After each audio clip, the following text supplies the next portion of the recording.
Hey there, welcome to The Hot Slice, the weekly podcast brought to you by Pizza Today magazine. I'm your host, Jeremy White, editor-in-chief of Pizza Today. Two awesome guests today have design lead Katie Wilson. Hey, Katie. Hi. Hey, and creative director Josh Cowan. Hey, Josh. I'm grateful for you to have me on today. It's amazing. Thank you. We're very honored that you would take time out of your busy day. Sarcasm aside, it is a busy day. But yes, it is. You are working on a brochure for all kinds of shows: Pizza Expo, Artisan Bakery. We have a show coming up in Atlantic City. Yeah, we're working on signage for shows in Atlantic City, and then email headers from as far out as March 2022 Pizza Expo. So it's a lot at once, but we've been on the bench for like 15 months or 16 months. So we got to get in and do that now. So we're off the sidelines and in the game. Yeah. And Katie, this is going to be, so you haven't made it to a Pizza Expo yet, and then No. you're going to make it to 3 pizza shows and 3 bakery shows in about a 6-month span. So we've got Vegas in August, we've got Atlantic City in October, and then Vegas again in March 2022. So from right now until March of 2022, guys, this is going to be the busiest stretch that you can fathom. I might take off the whole month of April 2022. Just take off the whole month. Just be gone. So you got to do your taxes at some point, right? Well, yeah, at some point. So we have a little bit of a different episode today. We typically interview a pizzeria owner, and we will be back to that next week.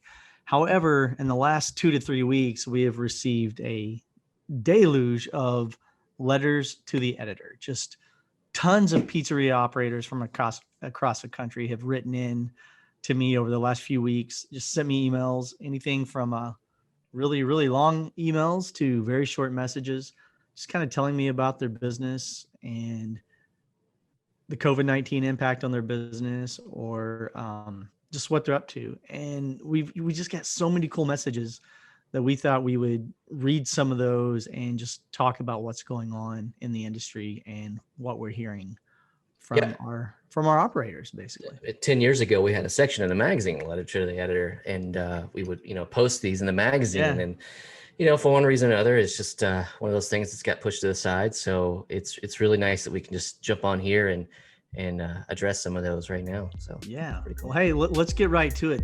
Your pizza is more than a craft, it's your legacy. Make it extraordinary with Bacchio Exceptional Italian Pizza Cheese. Created by expert cheesemakers for superior melt, endless stretch, and its signature kiss of buffalo milk, a taste that is rich and creamy beyond compare. Build your legacy with monthly cash rewards and marketing support through the Bacchio Gold Club. Schedule a demonstration at bacchiocheese.com/hotslice. Pizza is your legacy. Build it with Bacchio. Performance Food Service is proud to deliver high-quality products, innovative technology, and custom operational solutions to restaurants of all sizes across the country. The flagship division of Performance Food Group, with deep roots in the restaurant industry, Performance Food Service has been the exclusive distributor of the Roma family of brands for more than 65 years. This signature relationship has allowed Performance Food Service to become a leader in the pizza and Italian segment of food service nationwide. The first letter comes from Alex Silgowski in Long Island, New York. This one's a little bit of a long one, so for the sake of brevity, Alex, I may slightly condense some of your words a little bit, but here's what it says. My name is Alex Silgowski, owner-operator of Gino's Parlor in Roslyn, New York. My uncles and cousins own and operate 12 pizzeria restaurants throughout Long Island and Queens. Back in 2019, this is good, guys, I was contemplating on leaving my current job and switching careers. I had spent 15 years as a union electrician. Pizza has always been in my blood. I always did it part-time from high school on. When there was an opportunity for me to go into business for myself with the help of my 2 partners/cousins, I jumped on it. Pizza was always a dream and something I've always wanted to do. Plus, 10 out of my 15 years, I ran and managed a crew of 30 electricians. I handled the scheduling, the profit and loss on the jobs throughout the tri-state area. So I knew this is something I could do. This is where it gets a little hairy for Alex. When we opened, business took off, and finding quality talent and teaching people who wanted to learn was pretty easy. We hit our 1 year mark last March 2020. So a year in business and boom, COVID hits, guys. That first week, we took a 50% loss, and I was crapping my pants, for lack of a better word. Everything my wife and I had saved was invested into this place, and I saw the whole world crumbling. The second week, I was in the hospital as my wife gave birth to our second child. Back at the pizzeria, still no change in revenue. We started to have to force to close at 8 p.m. by the government. I guess he means his local city or county government. At first, I was like, well, hey, less hours, less labor, less inventory, less overhead. Unfortunately, the bills still had to be paid. 80% of my staff had families, bills, and needs, and Geno's helped pay for all of it. I had a long talk with my staff about staying open. We put together a game plan to keep everyone working. We went to 4-day work weeks for our full-timers and part-timers who wanted to keep working. In weeks 4 and 5, the pandemic were not as bad, and we began to learn how to manage the overhead. Some people felt unsafe and left work, and I respected that. Ultimately, I had to learn to produce the same quality of product with the same great service with less employees. When week 6 hit, we started to see a jump in sales. Ticket numbers were unheard of. We had no table service. I converted my wait staff into counter workers, expediters, and delivery drivers. Whoever had been a waiter previously, I moved them up on a pay scale because they were now non-tip employees, and I spent time teaching them other parts of the trade. They went from serving tables to making chicken rolls, garlic knots, expediting the back of the house, the pack out station. They were killing it. By June, no one was working 4 days a week anymore. We were all working 5 days a week, but we are still short-staffed. Now we're back to working 7 days a week. The part-time servers who worked off tips at minimum wage originally, they didn't want to come back. They admitted to taking advantage of unemployment. I explained to them what we're doing with the pay scale. Most agreed to come back. I now offer them non-tip hourly wages. Other places around us closed due to the pandemic, and everyone was coming to us for work. We stayed open through the process. We made the place safe. We didn't allow our customers in. Instead, we did curbside, and we made a pickup window. That's how we did it at first, staying open for as long as we could. Once things opened back up and dining came back, I increased my wait staff. They went back to serving tables, but at the same time helping answering phones. I kept my wait staff at the increased pay rate, but put them on a rotating schedule for serving so that everyone had a chance to make extra money in tips. My counter workers were already over on the pay scale, but they were given a bump of pay without notice anyway. They were extremely appreciative. Once business took off, we saw an increase in sales up to 30%. The kitchen saw an increase in ticket orders. They were busting their humps even more now because we were down in the kitchen. I guess he means down in the number of kitchen employees. While this was going on, other places around us started buying employees. They were giving them money to leave their jobs, increasing their pay. How was this even possible? I said to myself. These places were closed for 2 to 4 months during the pandemic, and now it's a bidding war for employees out there. Before that reached my business, I gave everyone who had been with us at least a year an extra week of paid vacation plus 3 emergency sick days. When my family's other stores were losing employees due to pay, I had to sit down and crunch numbers. I gave everyone an increase in pay without notice. I sat down with every single employee one by one on a Tuesday morning as they were coming in for the shift, thanked them for all their hard work, and gave them a pay raise.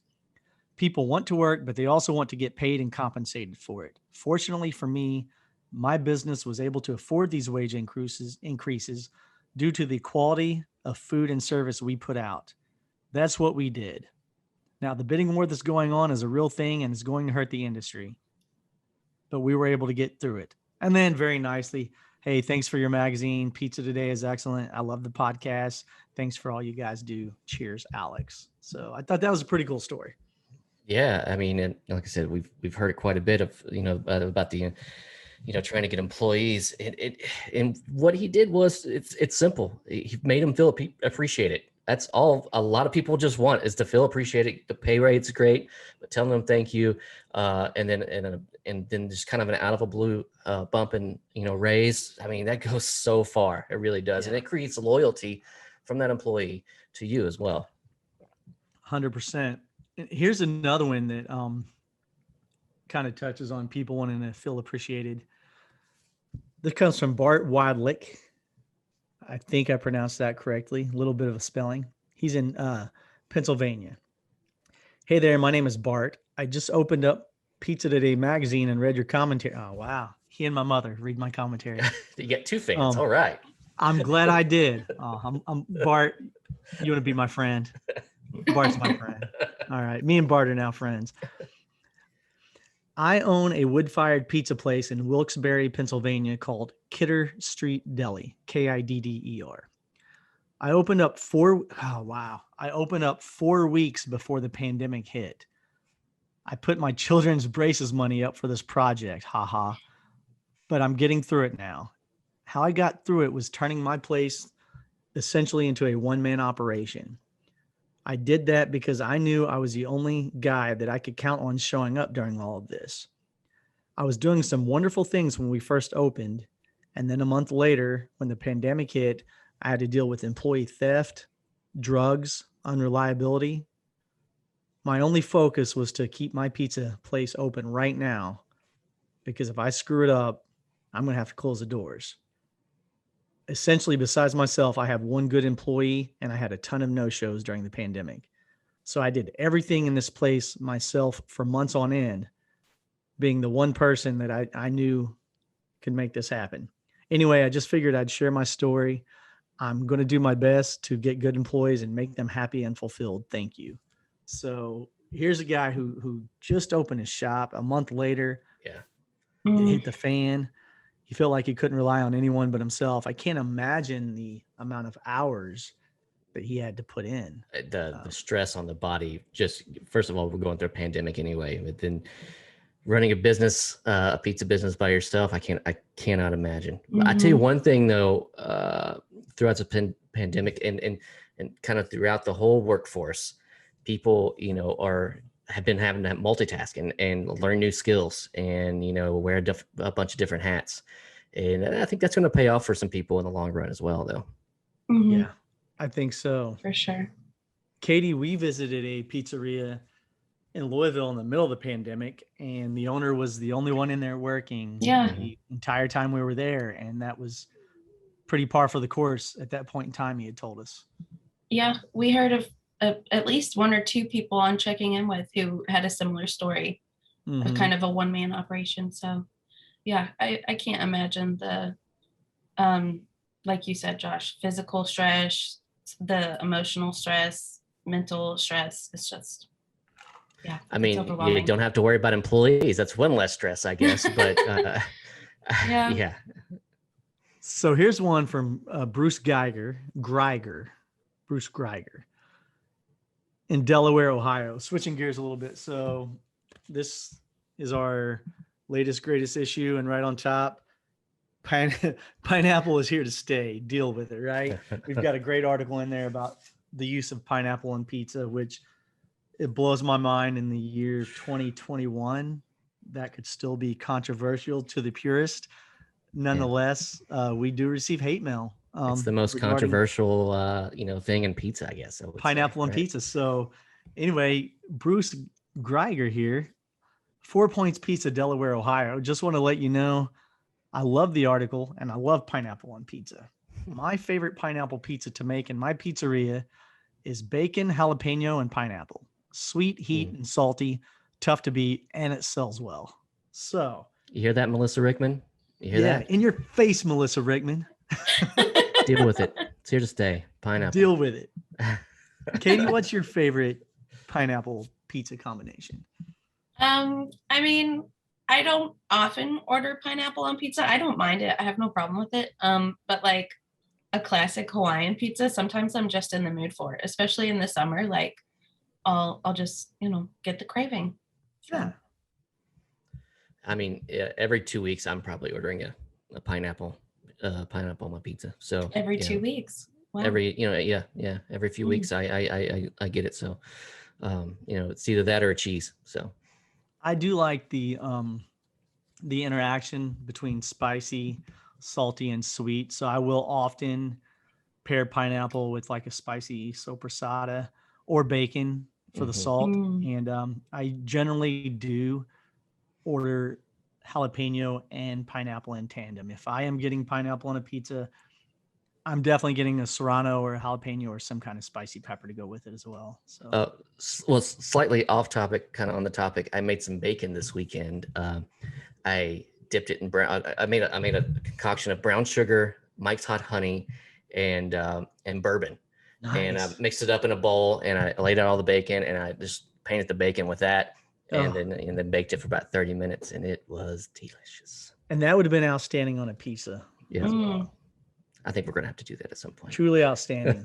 With I've got it. With Tony G sent us Tony sends us outstanding recipes all the time. It goes without saying that if he sends it, he's going to send it, right? But he made a peach and balsamic. That's a great pizza recipe for us a few years ago. I'm thinking that Katie, you and I collaborated on that pizza, and then wrestled to the death over who got to eat it, I think. And, Josh, that would be good on that. Yeah, it would be. That would go really well with that. So here's an interesting email from Joe Hagee from La Familia in Huntington, West Virginia. He says, "Hey, Jeremy, my family and I are celebrating our 10-year anniversary for our wood-fired pizzeria, La Familia, which is within walking distance to Marshall University in Huntington, West Virginia. The restaurant is in the house my brother and I used to live in during our years at Marshall University."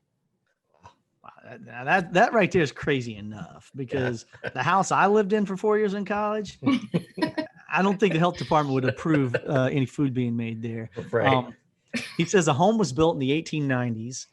Oh, this is really cool. Has a tunnel underneath it, which we believe was used during Prohibition. Oh, wow. So, wow, hey, some gangsters might have been running alcohol out of there. That's pretty cool. Maybe turn that into being able to deliver pizzas in that tunnel. That's. He says we work with local farmers. We feature Neapolitan pizzas and our grandmother's recipes from Calabria, Italy. Our pasta, meatballs, sausage, mozzarella, of course, our pizza dough, and our limoncello are all made on site. My brother and I are obsessed with pizza. We got matching pizza slice tattoos while at Pizza Expo in Vegas several years ago. We actually have a trademark in the works and have begun shipping a Calabrian-style hot sauce, as well as our house vinaigrette, throughout the local region. In 2 weeks, we are hosting a fundraiser dinner. Oh, this is so cool.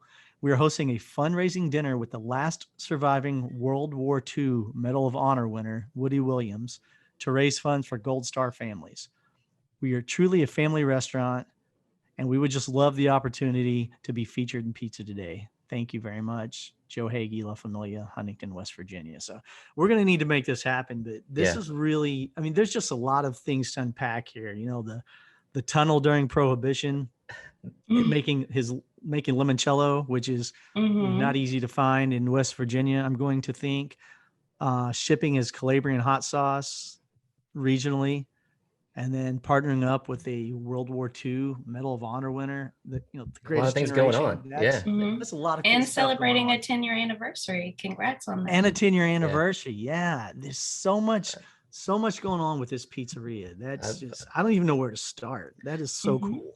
Huntington's are super pretty town too. I've driven through there a couple times, and never stopped, but just like I said, driven through it. It's a beautiful city. So yeah, it would be really nice to go there at some point.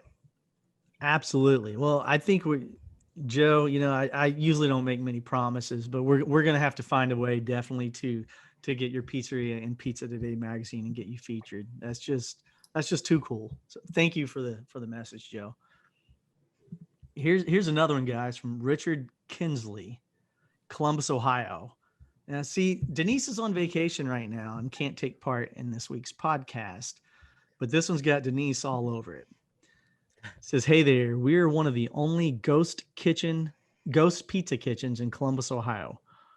We're blowing it up on Instagram. Yeah, I'll give the guy a shout. Check us out on at _parlor_pizza. I would love to be a guest on your podcast sometime. Let's talk about that. Check us out. All right. Hey, we're always looking for podcasts. I'm going to be interested to see what happens to these ghost kitchens now that everything's kind of opening back up. I think that's something we really need to watch and see kind of where they go. I mean, it could be a thing. It's here to stay. It could be, done by the end of the year. So it's something I'd really like be into seeing what happens with those. Same, Denise, like I said, on vacation, missing out here, but a well-deserved vacation, by the way. Well-deserved, well-earned. But Denise was way ahead of the curve on ghost kitchens. She kind of identified them as a upcoming trend really before anyone even knew what a ghost kitchen was. Yeah. And she wrote a great article about it in the magazine.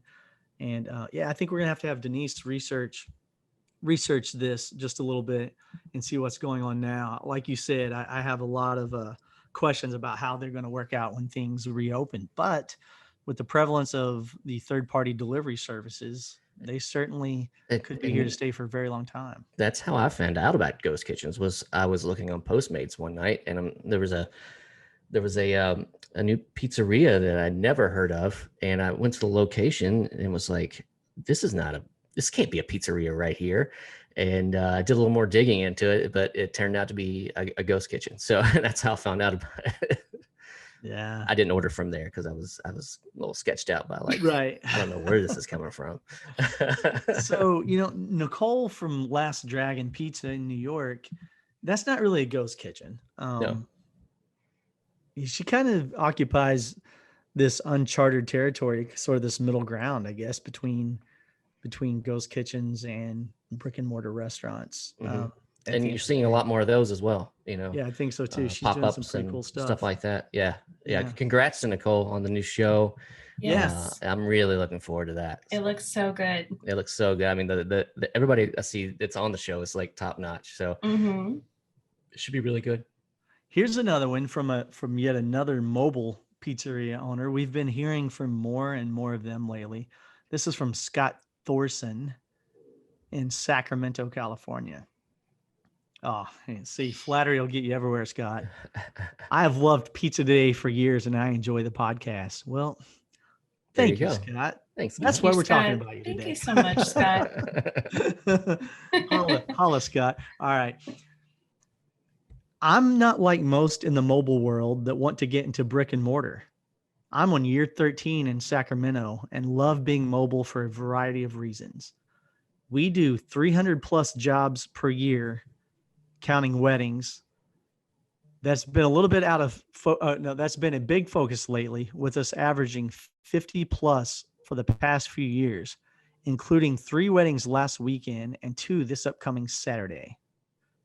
Wow, that's a lot. That's pretty cool. So he's got a mobile unit, and as he says, many people we know who started with mobile units did so with the intent of eventually opening their own brick and mortar pizzeria, and that tends to be the goal. Scott's like, look, I'm on year 13 doing mobile, no desire to open a brick and mortar restaurant. I do 300 weddings a year, and this is what I'm going to do. I'm going to stick with mobile. This is kind of my jam. So. I mean, and I really appreciate that. He went all in on it and didn't look back and made it his thing. And 300 weddings a year. I mean, I can't imagine what kind of revenue that pulls in. So, and that is not an easy gig. I can't imagine doing the weddings, the mobile at the weddings. I can't imagine that being an easy gig. I can't, here's the thing about you guys, Josh and Katie, both do photography. Now you do food photography for us, for Pizza Today and our trade shows. I've always felt like a wedding photographer has to have an amount of pressure on them that is it would be difficult to live under, because if you think about it, right, the one enduring thing from a wedding are the photographs. Once everything's all said and gone, if you mess up their photos, you've messed up a lifetime of memories, right? And it's kind of the same about if you're catering someone's wedding, that's the biggest day, one of the top days of their entire life. So, right, our wedding day, the day your children are born, these are the biggest days of your life. You get one shot at it. You're one shot. Somebody invites a couple hundred guests to a wedding and a reception, and something goes wrong with your mobile unit and you burn every pizza and you just give them a terrible experience. Yeah. You're never going to get past that. So to or say, something, look, this is what I'm going to do. I'm going to just do this all day, every day. That's crazy. They must be very, very good at what they do. And have a process and a system down like none other, because in any small thing can happen with the oven or whatnot. And like I said, what are you doing? You're ordering Domino's to the wedding, I guess. So, but yeah, and I've shot 2 weddings as favors. I didn't get paid for them because just shot as favors. And it was several years ago, and I will never do it again. I've had people ask since, and I'm like, no, it's not happening ever. I've had several friends ask, and I tell them no every time. I'm like, no. Say that's not what I do. I will not be responsible for that. Katie, here's what your stock response should be. If you serve pizza at your wedding, I will photograph the pizza for you. Specifically the pizza. How's that? Here's another good one. This is from Jimmy Fantine. I hope I'm pronouncing that correctly. Fantin. I don't think you've pronounced the name right since the get-go. I don't even know if I pronounced my own name correctly, guys, just to be honest with you. I can't see the name, so I don't know. But could we get an email from a Smith or a Cook or a Jimmy James? Smith? I mean, come on, guys. Come on. All right. Here's my story. In 1980, as a high schooler, I answered an ad for a dishwasher at the most famous pizzeria in the Little Italy neighborhood, Wooster Street, New Haven, Connecticut. At age 15, I began washing dishes, and I worked my way up to pizza maker. I got bit by the restaurant bug at age 15. I wanted a pizzeria in the worst way, but I had no money to open one. Little did I know that this PhD in a pizza making that I was acquiring would land me in South Florida with my very own restaurant 39 years later. Having learned from the best of the best in New Haven, I worked in other restaurants as well, learned how to cook from great chefs, learning what not to do by others, made a lot of mistakes. I attended college and then on to my career in business and finance, but I kept moonlighting in restaurants as I advanced in business until the day I no longer needed to moonlight. I moved to South Florida in 1996. I established a mortgage business there, a real estate business, and I searched for good pizza like I remembered from back home. I found very few, and they were very far between. In 2019, I had the urge to open a place, but only if this place would be just like it was when I was 15. I wanted to recreate a circa 1980 Wooster Street experience for the people of South Florida. I found a small hole-in-the-wall place about to go under, cut a deal with the owner, purchased the assets, ran a 3-month remodel and cleanup, during which time I created a menu from my couch. I hadn't made a pizza in 30 years. I got ready to open. I had my first food delivery. Took a few days to cook everything on my menu. I finally got to taste it, and yes, in all caps, I still had it. I opened the doors February 19th, 2020. 4 days sooner, I would have qualified for the Payroll Protection Program assistance, but I missed that. I opened 2/19/20, and March 17th, 2020, COVID shut down the dining room for all restaurants. I relied on takeout, word of mouth, but I survived. Now, here in South Florida, we're still serving New Haven style of pizza. Check us out. Another real cool story of someone who opened up literally 1 month before the pandemic, found a way to get through it. We keep hearing stories like this over and over and over. Insane. And you can't go wrong with New Haven pizza. And you can put that anywhere in the US and you can't go wrong with it. It's Agree. It's the best. It's built different, as they say. Right? It's just different. Well, guys, we probably are out of time here. I've got so many more letters I could read that I think we may need to later on in the season. Yeah, let's do this again. We may need to do a part 2 because we've got so many of these I want to go through. Yeah. Really good stuff. So thank you for the letters, ladies and gentlemen. Keep them rolling in, please, and we'll do this again. Thanks, everyone, and be sure to subscribe to this podcast. All right, thanks a lot, guys. Thanks, gang.